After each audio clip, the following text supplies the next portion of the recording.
Customer booking पडली आहे. तिकडे तुम्हाला कस्टमर पिकअप आणि ड्रॉप लोकेशन दिसणार आहे, ते ॲक्सेप्ट करायचं आहे.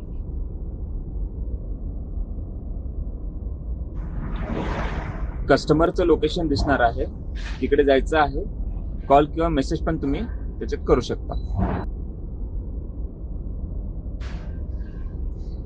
एकदा कस्टमर लोकेशनवर पोहोचल्यावर अराइव्हचं बटन वर टॅप करायचं आहे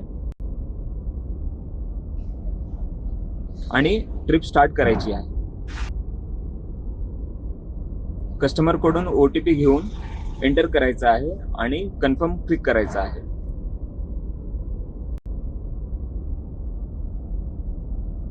OTP व्हेरीफाय झाल्यावर तुम्ही कस्टमरला पिक करून ड्रॉप लोकेशनला पोहोचवायचं आहे. एकदा ड्रॉपला पोहोचल्यावर एंड ट्रिप करायचं आहे.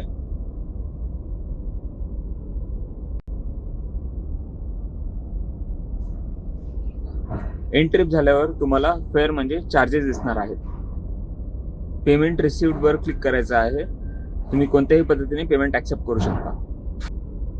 तुम्हाला आमचा कॉइन्स मिळणार आहे, ज्याने तुम्ही नंतर गिफ्ट वाउचर म्हणून रिडीम करू शकता.